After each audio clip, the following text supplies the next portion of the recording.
Bentornati a un nuovo appuntamento con Buongiorno Verona. Siamo in diretta per commentare insieme i risultati delle ultime elezioni regionali 2020. Ricordiamolo, ha vinto con oltre il 76% dei consensi il governatore uscente Luca Zaia.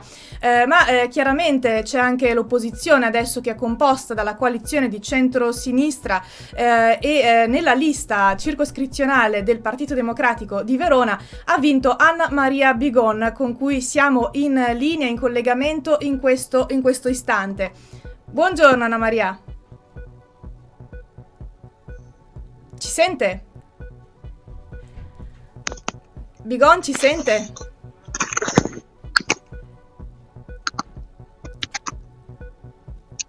Ci sente Anna Maria? Sì, ci sono, grazie. Perfetto, eccoci. Allora, dunque, diciamo, siamo in diretta. Allora, un commento a caldo su questi risultati delle elezioni regionali. Chiaramente sappiamo che voi ormai siete in opposizione, quindi andrete a formare quella che è la futura opposizione alla coalizione del centrodestra. Insomma, qualche commento all'indomani del voto? Intanto, per quanto riguarda il Partito Democratico, credo che occorra veramente fare una riflessione molto profonda, fermarci, perché così non può andare bene. È vero che dall'altra parte abbiamo avuto un'esposizione mediatica enorme da parte di Zaia durante il periodo Covid e anche il post. È altrettanto vero che anche noi sicuramente abbiamo qualche problema da risolvere e rivedere le nostre posizioni, non solo quelle del Partito Democratico, ma anche di centrosinistra, perché vedere tutti questi candidati presidenti con delle liste che poi non portano risultati ma solo divisione nei confronti degli elettori sicuramente va preso in considerazione, non può andare bene così.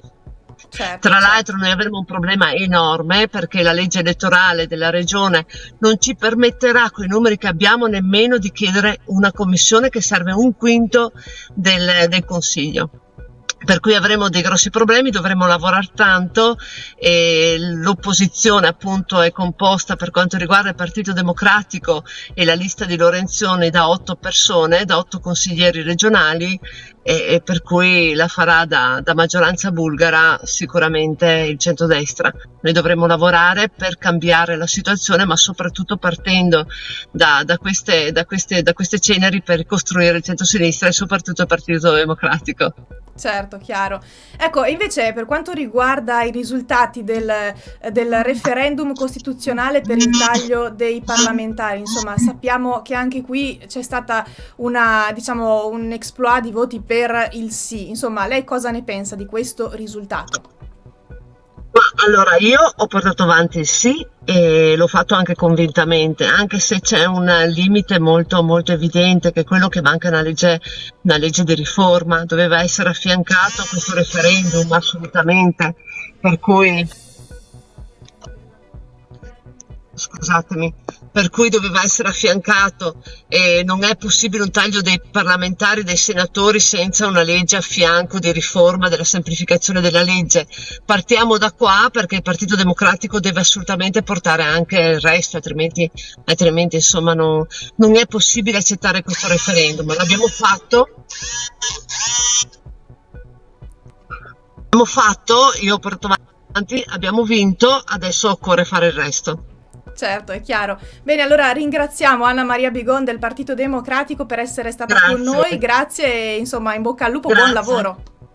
Grazie mille a tutti voi, grazie mille. Ci rivedremo Arrivederci. presto e ci risentiremo. Grazie. Arrivederci. Arrivederci.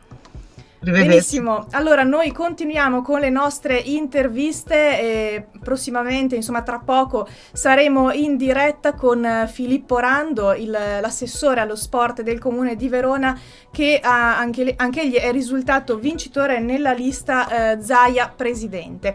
E quindi noi torniamo tra poco.